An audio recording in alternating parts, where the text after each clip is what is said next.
안녕하세요. 저는 이집트에서 48년 동안 사역한 김신숙 선교사입니다. 이집트에서는 사라라고 통하고 있습니다.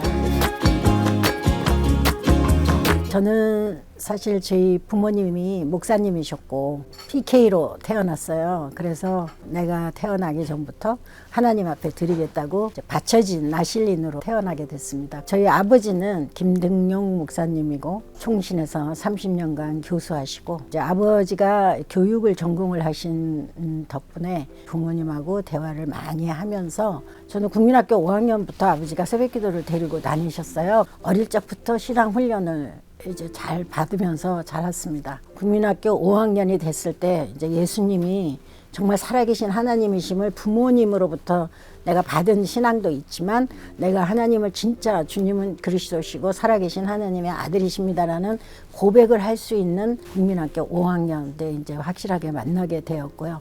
또 고등부에 가서는 성덕교회 이렇게 다닐 때 박영선 목사님이 이제 회장할 때 저는 이제 부회장, 학생 고등부 부회장으로 같이 이렇게 활동하는 좋은 추억이 이제 고등학교 시절의 신앙생활을 열심히 우리 학생회를 통해서 그렇게 받게 되면서 저에게 가장 신앙적으로 황금기로 내가 하나님에게 바쳐지는 그런 시간들의 훈련이 고등학교 때인 것 같아요. 그래서 이제 고등부 활동에서 직책도 있고 그렇게 열심히 했지만 숭의여자고등학교를 다녔는데 학교에 도착하자마자 이제 숭의여고가 남산 이제 있으니까 산에 올라가서 성경 가지고 기도하고 잠깐 기도하고 이제 성경 말씀 읽고 내려와서 학업을 시작을 하게 되었고 고등학교 때가 가장 나에게 참 절정의 나의 그 헌신할 수 있는 마음을 주셨고 성경 공부 이렇게 분과반이 있잖아요. 그때 강주심 산부인과 의사셨는데 장로님 사모님이시고 권사님이신데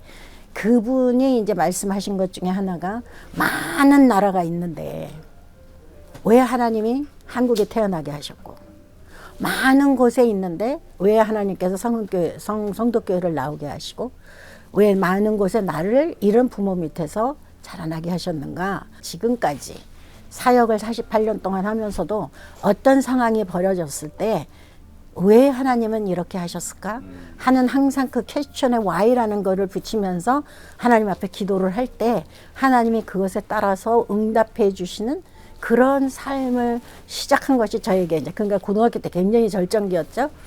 그랬는데 고3 때 제가 이제 간이 안 좋아져 가지고 이제 한의사가 약을 지어주면서 휴학기를 내야 된다 그러더라고요. 공부를 쉬어야 된다. 근데 고3이면 얼마나 중요한 때예요.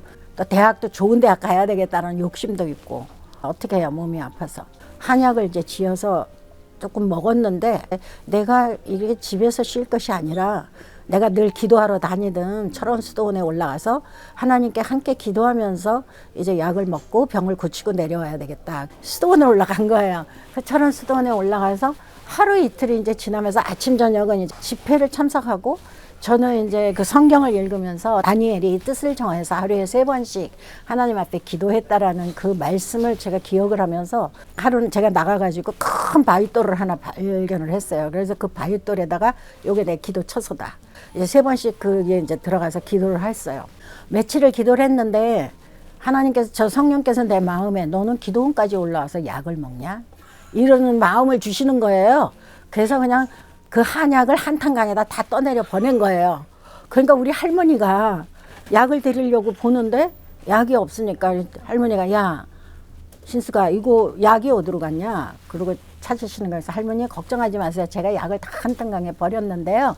제가 기도하고 하나님이 고쳐주신다는 확신이 있으니까 할머니는 그냥 기도만 하세요. 그리고 이제 저도 하나님께 기도하면 된다고 그랬더니 할머니가 놀래가지고 얘가 이상한 무슨 신비주의에 빠진 적이 아닌가 해가지고 아버지한테 또 연락을 했어요. 그러니까 아버지도 놀래가지고 내려오라고 그러시더라고요. 그래서 내가 전화를 바꿔서 아버지 그게 아니고 이 수도원에서 누가 나한테 이렇게 푸시한 것도 아니고 기도하는데 하나님이 그런 마음을 주셨어요. 아버지가 염려하는 일은 안 일어날 거예요. 그랬더니 또 아버지가 제 의견을 존중해주고 그러면 기도하고 내려와라. 근데 진짜 고치고 내려왔어요. 그래서 다시 이제 학교를 복귀해서 공부하고 이제 내가 원하는 대학에 시험을 쳤는데 낙방을 한 거예요. 그러니까 나는 이제 그때 막 실망을 한 거죠. 아니 내가 이렇게 신앙생활 열심히 하면서 아침에 삼위일체 강의 가서 듣고 또 와가지고 새벽기도 하고 이렇게 했는데 왜 나한텐 절명을 다른 애 보니까 나보다 실력이 없는 애도 학교를 붙었는데 나는 왜 떨어졌어 막 이러면서 사실은 그때 이제 하나님에 대한 원망을 좀 이제 했어요. 나는 열심히 하느라고 했는데 일생에 살면서 제가 교회를 안 나가겠다고 반항을 한 적이 그때 처음이었어요. 그래서 아버지한테 나 교회 안 나가겠다고 하나님은 내 기도를 안 들어주시고 그랬다. 그런데 저희 아버지가 억지로 그래도 가야 된다. 그 목사 딸이 그러면 되냐 이런 얘기를 안 하시고 그래라 그러고는 가시더라고요. 학교 떨어진 이후부터는 완전히 두문분출. 그러니까 이제 얘가 이러면 안 되겠다 싶어가지고 아버지가 야 네가 알 사람이 많이 알지 못하는 것에 너를 보내주랴 그렇게 얘기를 하시더라고요. 그래서 아버지가 저를 데리고 거기에 강릉에 간동대학이 있어요. 간동대학이 선교사님들이 세운 데인데 아버지가 또 그 학교하고도 어떻게 연관이 돼 있더라고요. 그러니까 이제 그렇게 하기로 하고 자취를 하는 거예요. 이제 거기서 자취하면서 그 학교 이렇게 다니면서 저는 이제 편입할 생각을 하고 이제 1년간 거기 있을 생각을 이제 하고 내려갔는데 새벽 기도를 안 갈 수가 없더라고요. 거기서 또 하나님이 그 강릉 장로교회에 이제 또 새벽 기도를 나가기 위해서 제가 이제 또 혼자 새벽 기도를 나가기 시작하면서 이제 회복을 하기 시작을 했어요.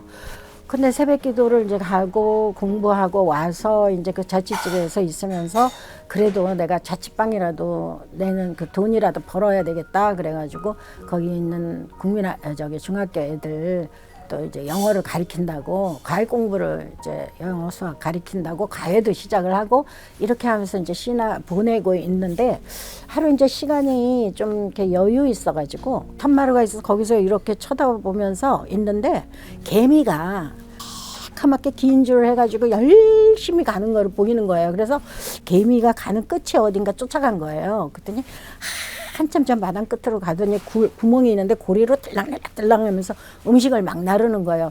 나도 모르게 무릎을 꿇고 이렇게 이제 그걸 자세히 보는데 조그만 짐승도 그렇게 주먹 왔다 갔다 하면서 지금 이렇게 열심히 일하고 있지 않니?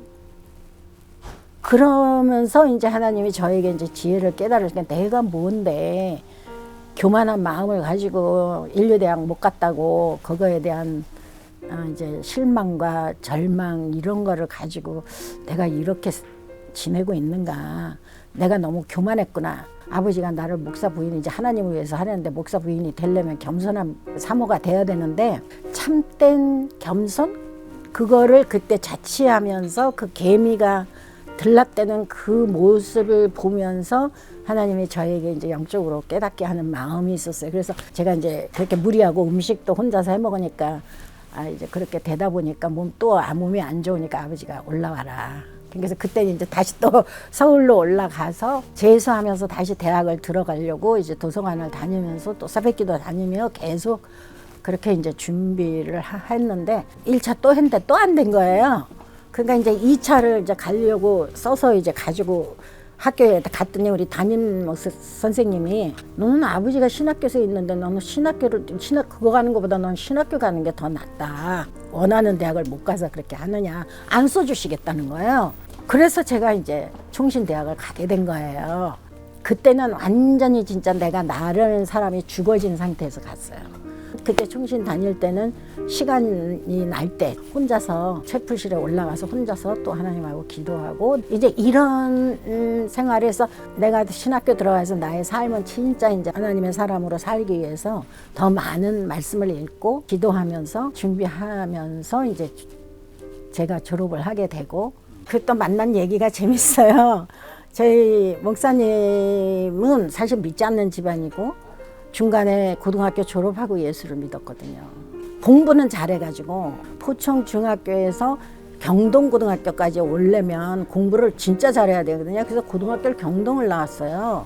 영어를 굉장히 잘해요, 우리 목사님이. 그러니까 이제 그렇게 이제 외우면서 집이 가난해서 이제 대학도 못 가고 사실 육군사관학교 가면 돈 안 들이고 공부했으니까 했는데 필기 시험에서는 합격을 했는데 운동을 못 해요, 이분이. 그래서 실기에서 떨어졌어요.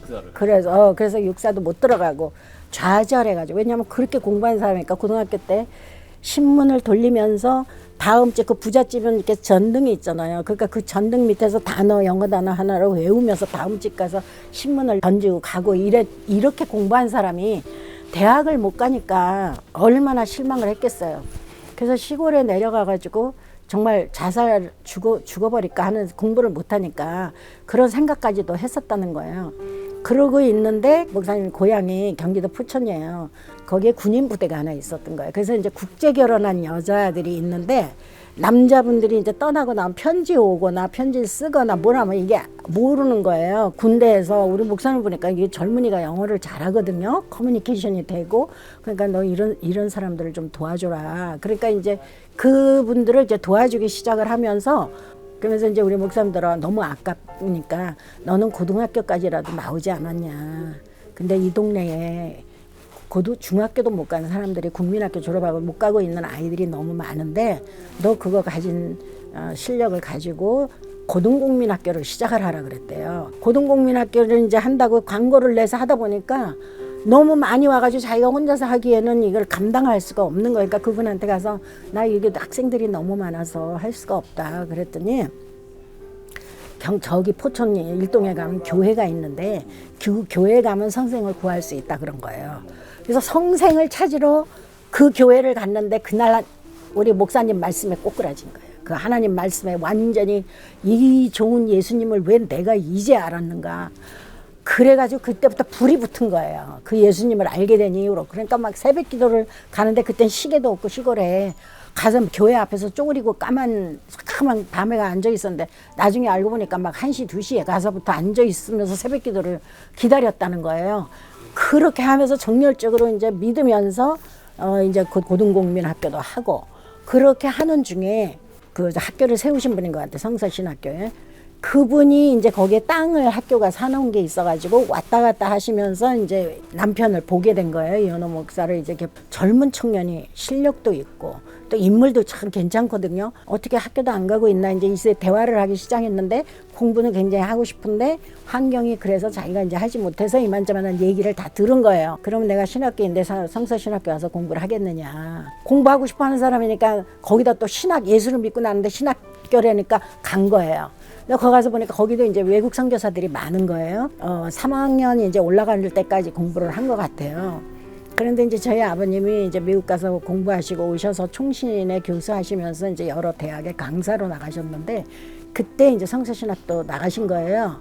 그래서 성서신학교 나가서 이제 청소년 교육 강의를 하시다가 청소년들이 잘못되지 않으려고 하면 부모하고 대화가 잘 이루어지면 애들이 숨기지 아니하면 문제가 될 것이 없다. 이제 이러면서 나도 우리 집에 사춘기 딸이 하나 있는데 딸이 나하고 대화를 다 하고 우리 딸은 나하고 모든 것을 연애 편지가 와도 보여준다. 이렇게 이제 얘기를 한 거예요. 고등부 오빠가 막 편지 써서 주면 나는 읽지도 않고 아버지부터 갖다 주거든. 왜냐면 아버지가 오셔서 이성에 대한 관심이 있으면 아버지한테 얘기해. 그럼 아버지가 해줄게. 이런 이야기를 하셔서 나는 아버지 말을 또 그대로 순종해서 편지 나는 보지도 않고 갖다 줬어요. 이거 고등학교 오빠 그 오빠가 줬어요. 그러고 갖다 주면 우리 아버지가 쭉 읽어보더니 야, 남자와 여자 사이에는 오빠 동생이 될 수 없다. 친형제가 아니면 그냥 그 정도 얘기하고 해라 마라 얘기를 안 하고 이제 딱 보면서 그냥 씩 웃으면서 그 얘기를 하시더라고요.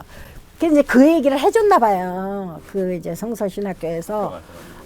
그러니까 이제 그 얘기를 할 때 우리 목사도 그 클래스에 있었고 고영민 목사님도 거기 있은 거예요. 그분이 왜 히브리 그 책도 내셨잖아요. 성덕교회 담임 목사도 하셨고. 그분이 옆에서 우리 목사한테 이도사가 좀 한번 목사님 저 따님 저기한테 프로포즈 해봐. 그리고 이제 이름이 뭐예요? 그러니까 또 우리 아버지가 칠판에다가 제 이름을 썼대요. 그게 이제 말의 씨가 된 거예요. 그래가지고 이분이 군인 나갔다가 제대하고 들어오면서 총신이 이제 신학교 중에 좋다는 이야기를 듣고 편입해 들어왔는데 거기가 제가 3학년 클래스에 제가 그때 있었던 거예요. 이제 저는 아버지가 미국 가 공부하고 애가 없다가 동생 하나를 본 거예요. 그 동생이 이제 태어나서 엄마는 노산에 막 이게 제가 맞다리다 보니까 한 달을 학교를 못 나가고 집에서 가정 살림을 돌보고 있었어요. 그래서 한 달 후에 나가니까 한 달 동안 공부한 건 노트랑 필요하니까 내 친구 여자친구한테 나 노트가 필요해 그러면서 쫑긋하고 그걸 듣고 있었는지 자기 노트 보라고 주더라고요. 아, 그게 인연이 돼가지고 그 다음부터는 항상 내 옆에 어딘가 있어요. 뭐를 하든지 간에 이제 학급에서 뭐 할 때마다. 그래서 저는 다른 남자를 좋아할 시간도 없이 그냥 우리 목사님이 옆에서 항상 케어해주고 뭐든지 이렇게 나서서 이렇게 본인이 이렇게 하더라고요. 그래가지고 아무튼 그게 인연이 돼가지고 그러니까 나는 최고의 이제 하나님께 드려진 나실인으로 된 것이 그저 선교라는 선자도 몰랐지. 근데 이제 남편하고 2년 정도 교제하고 이제 결혼을 하게 됐는데 선교를 한다니까 선교가 뭔데? 이제 이렇게 하게 하니까 이제 자기 얘기를 이제 하면서 자기가 너무 나중에 예수를 믿었잖아요. 그러니까 자기 같은 사람들이 또 생기면은 안 되기 때문에 복음이 가장 안전해진 나라로 가야 된다는 거예요. 그게 자기가 찾아보니까 이슬람 국가라는 거예요. 그래서 이슬람 선교에 대한 거는 남편을 통해서 제가 받은 거예요. 저는 최고의 절정이 그냥 하나님 앞에 목사 사모로서의 교회를 섬기고 이렇게 하는 걸로만 생각을 했지 선교라는 건 몰랐죠. 그러니까 거기에 퀘스천 왜 많은데 이슬람 국가를 가야 돼? 왜 그 힘든 데 가야 돼? 뭐 이런 퀘스천을 저는 여지껏 해본 적이 없어요. 그러니까 카이로 공항에 아무도 현지인이 나오는 사람도 없이 혼자 떨어진 거야. 그러니까 아무도 없는 가운데 자기가 동서남북도 모르는 가운데 어딜 가시겠어요. 근데 그런 그 두려움이 없이 두려움이 있었겠죠. 인간이니까. 근데 내려서 무조건 택시를 잡아 타고 가장 싼 호텔로 가자고.